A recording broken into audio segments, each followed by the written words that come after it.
Hello everyone, welcome back to my new video. আজকে আমরা দেখতে চলেছি 2019 সালে মুক্তিপ্রাপ্ত প্যারাসাইট মুভির এক্সপ্লেনেশন। এটি একটি সাউথ কোরিয়ান সিনেমা যা টোটাল বক্স অফিস কালেক্ট হয়েছে $262.1 মিলিয়ন, যার IMDb রেটিং হচ্ছে 8.5 আউট অফ 10। মুভির ডিরেক্টর হচ্ছে বং জন হো। মুভিতে কেবিন নামের একজন ছেলেকে দেখে যে কিনা তার পরিবারকে নিয়ে ছোট্ট একটি বাড়িতে থাকতো। লোভ তাদেরকে কোথা থেকে কোথায় নিয়ে যায় সেটাই মুভিতে দেখবো। তো চলুন কথা না বাড়িয়ে শুরু করা যাক আজকের মুভির এক্সপ্লেনেশন।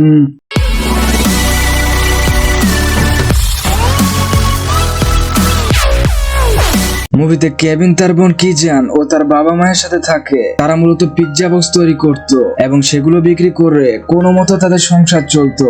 একদিন একটা ডেলিভারি গার্ল আসে তাদের বক্স নিতে এবং বলে ইদানিং তাদের বক্স ভালো হচ্ছে না, এরকম চললে তাদের কম টাকা দিবে। তখন কেবিন সেই মেয়েটিকে বলে, আচ্ছা আপনাদের এখানে কোনো লোক লাগবে, তাহলে আমি কাজ করতাম। পরবর্তীতে মেন নামের একজন আসে হাতে একটি বক্স নিয়ে। এই বক্সটি তাকে তার দাদা দিয়েছিল।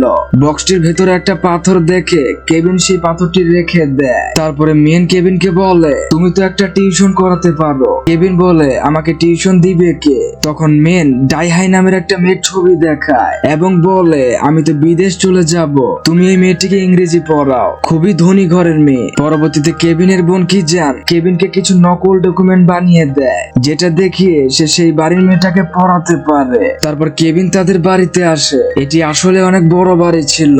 কেবিনকে মুন কোয়ান নামের একজন আয়া তাকে বাড়িতে নিয়ে আসে। কেবিন ডাইহাই মায়ের সাথে কথা বলে। ডাইহাইয়ের মা বলে, মেন তোমার কথা আমাকে বলেছে, তবে আমি আগে দেখবো আমার মেয়েকে তুমি কেমন পড়াও। তারপর কেবিন ডাইহাইকে পড়াতে শুরু করে। এতে করে ডাইহাইয়ের মায়ের পছন্দ হয়ে যায়। পরবর্তীতে কেবিনকে 1 মাসের অগ্রিম টাকা দেয়। তারপর সেখানে ডাসং নামের একটা ছোট্ট বাচ্চাকে দেখে, যে কিনা খুবই দুষ্টু প্রকৃতির ছিল। ডাসং হচ্ছে ডাইহাইয়ের ভাই। ডাসং এর ব্যাপারে তার মা কেবিনকে অনেক কিছুই বলতে থাকে। কেবিনকে একটা পেন্টিং দেখায় যেটা ডাসং এঁকেছিল। কেবিন যখন চলে যাচ্ছিল তখন সে ডাসং এর মাকে বলে, আমার একটা কাজিনের বান্ধবী আছে যার নাম জেসিকা, সে খুব ভালো আঁকতে পারে এবং আপনার বাচ্চারও খেয়াল রাখতে পারবে। ডাসং এর মা জেসিকাকে আনতে বলে। পরের দিন কেবিন জেসিকাকে নিয়ে আসে। বলে রাখি, জেসিকা হচ্ছে কেবিনেরই বোন কিজান। পরবর্তীতে কেবিন জেসিকাকে ডাসং এর মায়ের সাথে পরিচয় করিয়ে দিয়ে ডাইহাইকে পড়াতে চলে যায়। এদিকে ডাইহাই ও কেবিনের মাঝে নানা রকম কথাবার্তা চলে। একসময় তারা দুজনকে পছন্দ করতে শুরু করে। এদিকে জেসিকাকে ডাসং এর রুমে নিয়ে আসে। জেসিকা বলে, আমি ডাসংকে একাই দেখভাল করতে চাই। পরবর্তীতে দেখা যায় জেসিকা ডাসং এর খুব ভালো করে খেয়াল রাখছিল। পরে ডাসং এর বাবা মিস্টার পার্ককে দেখানো হয়। পার্ক তার ড্রাইভারকে বলে জেসিকাকে গাড়িতে করে রেখে আসতে। ড্রাইভার যখন গাড়ি চালাচ্ছিল তখন জেসিকা সেখানে কিছু একটা রেখে দেয়। এটা ড্রাইভার খেয়াল করে না। পরবর্তীতে মিস্টার পার্ক সেই জিনিসটি পায় এবং তার ওয়াইফের কাছে নিয়ে আসে। তারা সিদ্ধান্ত নেয় তারা তাদের ড্রাইভারকে রাখবে না। তারপর ডাসং এর মা জেসিকাকে বলে, কালকে যে তুমি গাড়িতে গেছিলে ড্রাইভারকে কিছু বলেছিল?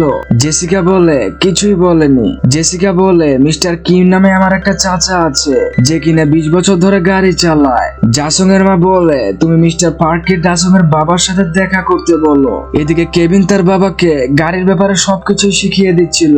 কেবিনের বাবাই হচ্ছে মিস্টার কিম। পরবর্তীতে মিস্টার কিম মিস্টার পার্কের সাথে দেখা করে। মিস্টার পার্ক তাকে ভালোভাবে দেখছিল যে মিস্টার কিম গাড়ি কেমন চালায়। পরবর্তীতে মিস্টার কিমকে ড্রাইভার রেখে দেয়। এদিকে কেবিন ও কিজান মিলে প্ল্যান করে কিভাবে তার মাকে তাদের বাড়িতে চাকরি দেওয়া হবে। তারপরে তাদের মুন কোয়াং নামের সে আয়ার কথা মনে হয় এবং তারা ভাবে কিভাবে তারা সেই আয়াকে বাড়ি থেকে বের করবে। কেবিন সেই আয়ার উপরে কিছু একটা ফেলে দেয় যাতে করে আয়ার কাশি শুরু হয়। আয়া এজন্য একটা হাসপাতালে যায়। সেখানে মিস্টার কিমও যায়। মিস্টার কিম সে আয়াটা ছবি তুলে ডাসং এর মাকে দেখায় এবং বলে মুন কোয়াং এর জটিল রোগ হয়েছে, এই রোগে অন্যরাও রোগাক্রান্ত হতে পারে। এসব কথা মিস্টার কিম আগে থেকে প্র্যাকটিস করেছিল যাতে সে ভালোভাবে গুছিয়ে বলতে পারে। অবশেষে মুন কোয়াংকে তারা বাড়ি থেকে বের করে দেয়। এদিকে মিস্টার কিম যখন গাড়ি চালাচ্ছিল তখন মিস্টার পার্ক তাকে বলে, বাড়িতে আরেকটা নতুন আয়া লাগবে, কেননা আমার স্ত্রী তো কোনো কাজই করতে পারে না। তখনই মিস্টার কিম মিস্টার পার্ককে দা কেয়ার নামে একটা কার্ড দেয় এবং বলে আপনি এখানে যোগাযোগ করতে পারেন। পরবর্তীতে দেখি কেবিনের মাকে তারা সেই বাড়িতে আয়া হিসেবে রেখে দেয়। কেবিনের পরিবার মিলে কথা বলে যে কিভাবে তারা সুকৌশলে মিস্টার পার্কের বাড়িতে ঢুকেছে, আরো বলে এইবার তাদের কষ্টের দিনগুলো শেষ হতে চলেছে। কিছুদিন পর মিস্টার পার্ক তার পরিবারের সকলেই দুদিনের জন্য একটা ক্যাম্পেইনে যাচ্ছে। সেজন্য ডাসং এর মা আয়াকে সবকিছু বুঝিয়ে দিয়ে চলে যায়। তারা চলে যাওয়ার পরে কেবিন ও তার পরিবার সেই বাড়িতে অবস্থান করে। তারা সেখানে এমন ভাবে অবস্থান করে যেন এটা তাদের নিজের বাড়ি। সেখানে তারা খুবই মজা করতে থাকে। ঠিক তখনই মুন কুয়াং নামের সেই আয়াটি দরজার সামনে এসে বলে আমার একটা জিনিস রেখে গেছে, আমাকে একটু ভিতরে ঢুকতে দিন। এইসব শুনে কেবিনের মা তাকে ভিতরে ঢুকতে দেয়। এদিকে কেবিন ও তার বোন লুকিয়ে থাকে। মুন কুয়াং আন্ডারগ্রাউন্ডে একটা গোপন কক্ষ বের করে, যেটার ব্যাপারে মিস্টার পার্কও জানেন না। ভেতরে সে তার স্বামীর সাথে দেখা করে। এইখানে তার স্বামীকে 4 বছর ধরে রেখেছিল। মুন কুয়াং কেবিনের মাকে বলে তোমাকে আমি টাকা দেব, তুমি এসব কাউকেই বইলো না। কেবিনের মা রেগে গিয়ে পুলিশকে ফোন করতে চায়। তখনই কেবিন সহ সকলে নিচে পড়ে যায়। এই সবকিছুই মুন কুয়াং ভিডিও করে নেয় এবং সে কেবিন সহ সকলকে ভয় দেখাতে থাকে। সে বলে যদি তারা তার কথা না শুনে তাহলে ভিডিওটা মিস্টার পার্কের কাছে পাঠিয়ে দেবে। পরবর্তীতে মুন কুয়াং সকলের সাথে অনেক খারাপ ব্যবহার করতে থাকে। মোবাইলটা নেওয়ার জন্য তাদের মাঝে অনেক মারামারি হতে থাকে। অবশেষে কেবিন সেই ফোনটি নিয়ে নেয়। তখনই ডাসং এর মা ফোন করে এবং বলে তাদের ক্যাম্পেইনটি হয়নি, যে কারণে তারা বাড়িতে ফিরে আসছে।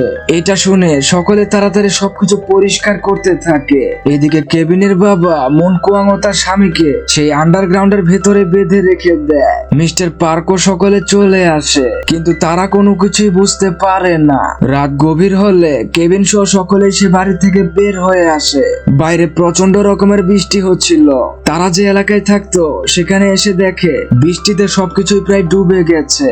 এদিকে মুন কুয়াং তার স্বামীর বাঁধন খুলে দেয়। কেবিন তাদের বাসায় যায়, সেখানে কিছু জিনিস নিয়ে বের হয়ে যায়। সেই এলাকার সকলে একটা আশ্রয় কেন্দ্রে যায়। তখন কেবিন তার বাবাকে বলে আমাদের পরবর্তী প্ল্যান কি? কেবিনের বাবা তখন বলে সবকিছু কি প্ল্যান মোতাবেক হয়? এই যে মানুষেরা তারা কি জানতো যে আজকে রাতে তাদের আশ্রয় কেন্দ্রে থাকতে হবে? পরের দিন ডাসং এর জন্মদিন ছিল, যে কারণে সকলকে দাওয়াত দেয়। কেবিনের বাবাকে নিয়ে যা যা দরকার কিনতে থাকে। জন্মদিনে সকলে আসতে থাকে। তারপর দেখি কেবিন সেই আন্ডারগ্রাউন্ডে যায় তাদের দেখতে। ঠিক তখনই মুন কুয়াং এর স্বামী কেবিনের উপর আক্রমণ করে। কেবিন পালাতে চাইলে তাকে পাথর দিয়ে মাথায় বাড়ি মারে। এতে কেবিনের মাথা থেকে প্রচুর রক্ত বের হয়। তারপর মুন কুয়াং এর স্বামী জেসিকাকেও ছুরি মারে। এদিকে কেবিনের মা মুন কুয়াং এর স্বামীকে মেরে ফেলে। পরবর্তীতে কি মনে করে কেবিনের বাবা মিস্টার পার্কে ছুরি মারে। এটি যেন একটা মৃত্যু নগরীতে পরিণত হয়। কেবিনের বাবা কোথায় যেন একটা পালিয়ে যায়। এই ঘটনার প্রায় 1 মাস কেটে গেছে। ডিটেকটিভ এসেছে কেবিনের কাছে ঘটনার বিবরণ জানতে, কিন্তু কেবিনের মাথায় আঘাত পাওয়ার কারণে সে শুধুই হাসতে থাকে। কেবিন কোর্টের মধ্যেও হাসতে থাকে এবং তাদেরকে ছেড়ে দেওয়া হয়। কেবিন ফোনে দেখে তার বাবাকে কোথাও খুঁজে পাওয়া যাচ্ছে না। তারপর দেখি তার বাবা সেই আন্ডারগ্রাউন্ডে লুকিয়ে আছে।